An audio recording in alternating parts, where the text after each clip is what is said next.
আসসালামু আলাইকুম, আশা করছি আপনারা প্রত্যেকে ভালো রয়েছেন। তো আজকে আমরা আলোচনা করব সো দ্যাট নিয়ে, অর্থাৎ আপনারা যারা নবম দশম শ্রেণীতে পড়েন এবং ইন্টারমিডিয়েটে পড়েন তাদের এই সো দ্যাটের ব্যবহারটা আসে। নবম দশম শ্রেণীতে যারা পড়েন তাদের কমপ্লিটিং সেন্টেন্সে সো দ্যাটের ব্যবহার আসে, এবং যারা ইন্টারমিডিয়েটে পড়েন তাদের হচ্ছে কানেক্টরসে, তারপরে হচ্ছে স্পেশাল প্রেজে, কমপ্লিটিং সেন্টেন্স এবং রাইট ফর্ম অফ ভার্বে এই সো দ্যাটের ব্যবহারটা আসে। তো এই সো দ্যাট এর ব্যবহার আমাদেরকে শিখতে হলে আগে জানতে হবে যে সো দ্যাট মানে কি। সো দ্যাট মানে হচ্ছে যাতে। সো দ্যাট মানে কি? সো দ্যাট মানে হচ্ছে যাতে। এবং এই সো দ্যাটের দুইটা স্ট্রাকচার আছে। কয়টা স্ট্রাকচার আছে? দুইটা স্ট্রাকচার। তো আগে আমরা লিখে নিই যে সো দ্যাট মানে কি। সো দ্যাট মানে কি বললাম? সো দ্যাট মানে হচ্ছে যাতে। এবং সো দ্যাটের স্ট্রাকচার কয়টা? দুইটা। সেটা কি? সেটা হচ্ছে present plus so that plus subject plus may বা can plus verb base form বা v1 plus extension। আরেকটা কি? আরেকটা হচ্ছে past plus so that plus subject plus might plus could plus verb base form plus extension। এই দুইটা হচ্ছে so দ্যাটের structure. অর্থাৎ প্রথমে যদি সো দ্যাটের পূর্বের ক্লজ প্রেজেন্ট টেন্স হয় তাহলে অবশ্যই আমাদেরকে কি করতে হবে? Subject May can plus v1 দিয়ে আমাদেরকে পরবর্তী যে ক্লজটা থাকবে সেটাকে কমপ্লিট করতে হবে। আর যদি সো দ্যাটের পূর্বের ক্লজ পাস্ট টেন্সে হয় তাহলে অবশ্যই আমাদেরকে সাবজেক্ট মাইট বা কুড দিয়ে প্লাস ভার্বের বেস ফর্ম এবং এক্সটেনশন দিয়ে যে পরবর্তী ক্লজটা আছে সেটাকে কমপ্লিট করতে হবে। এখন কথা হচ্ছে যে এই যে প্রেজেন্ট যে লিখলাম, প্রেজেন্ট কি একটা টেন্স? না, প্রেজেন্ট হচ্ছে চারটা tense: present indefinite, present continuous, present perfect এবং প্রেজেন্ট পারফেক্ট কন্টিনিউয়াস। ঠিক সে তেমনি পাস্টেরও চারটা tense: indefinite, continuous, perfect, perfect continuous. এই হচ্ছে কয়টা? চারটা। অর্থাৎ আমাদের যে ডিপেন্ডেন্ট ক্লোজ, অর্থাৎ সো দ্যাটের যে পূর্বের ক্লোজ তাকে ডিপেন্ডেন্ট ক্লোজ বলে। তো এই যে পূর্বের ক্লোজটা সেটা এই প্রেজেন্ট টেন্সের চারটা টেন্সের যে কোনো টেন্সে থাকতে পারে বা পাস্ট টেন্সের যে কোনো টেন্সে থাকতে পারে। তো আসুন আমরা কয়েকটা উদাহরণ দেখে নিই। যদি আমরা উদাহরণ দেখে নিই তাহলে অবশ্যই আপনারা আরো ভালো বুঝতে পারবেন। তাহলে আমরা যদি প্রথম উদাহরণটা দেখি, যে ধরুন আমি লিখলাম হি ওয়ার্কস হার্ড। হি works hard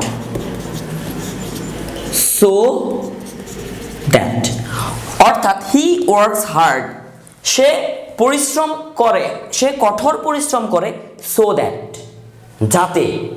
কেন সে পরিশ্রম করে? অর্থাৎ সো দ্যাটটা ব্যবহারটা কি? সেটা হচ্ছে কোনো কিছুর উদ্দেশ্য বোঝাবে বা কেন অর্থে এটা প্রকাশ করে, কেন অর্থ বা উদ্দেশ্য অর্থে এই সো দ্যাট প্রকাশ করে। অর্থাৎ he works hard so that, সে কঠোর পরিশ্রম করে, সো দ্যাট, যাতে। কেন? কি উদ্দেশ্যে সে কঠোর পরিশ্রম করে? তাহলে আমরা যদি বলি সে পরিশ্রম করে সে জীবনে সফল হওয়ার জন্য, সে তার জীবনকে উজ্জ্বল করার জন্য সে কি করে? কঠোর পরিশ্রম করে। তাহলে ইংরেজি সেন্টেন্সটা কি হবে? হি works hard so that he can shine in life, he can prosper in life, he can succeed in life। আমরা যদি আবার বলি he may shine in life, he may prosper in life, যেটাই বলি সেটা হবে। তাহলে আমরা যদি লিখি he can shine in life, he can shine in life। আমরা যদি আরেকটা উদাহরণ দেখি, যে he saved some money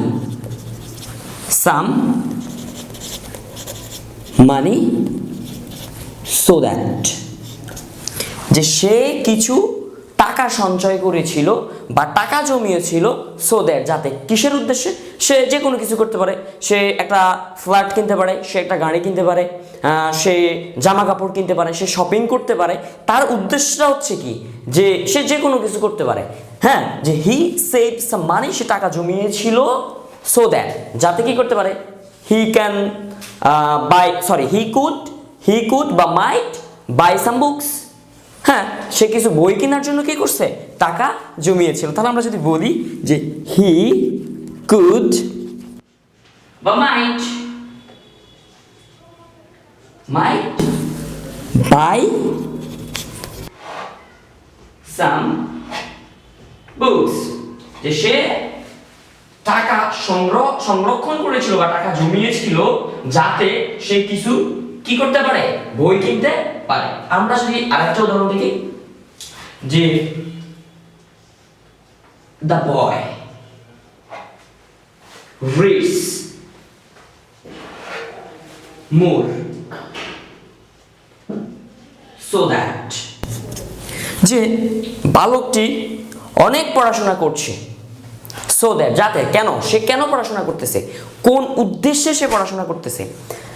the boy reads more so that, কোন উদ্দেশ্যে, কারণ পড়াশোনা করে কেন, যে একটা ভালো চাকরি পাওয়ার জন্য পড়াশোনা করতেছে, বা হচ্ছে ভালো রেজাল্ট করার জন্য পড়াশোনা করতেছে, বা সে জিপিএ 5 পাওয়ার জন্য পড়াশোনা করতেছে। তার উদ্দেশ্যটা কি, যে একটা ভালো রেজাল্ট, একটা ভালো চাকরি বা জিপিএ 5 পাওয়া। তাহলে আমরা যদি লিখি he can make a good result, make a good result, good result, সে একটা ভালো রেজাল্ট করার জন্য, ভালো ফলাফল করার জন্য সে বেশি পড়ছে। তাহলে দেখেন যে হি ওয়ার্কস হার্ড, এই যে ভার্বের সাবজেক্টের পরে ভার্বের সাথে এস আছে, তার মানে এটা প্রেজেন্ট ইনডেফিনিট টেন্স, যে কারণে আমরা কি ব্যবহার করছি, ক্যান ব্যবহার করছি।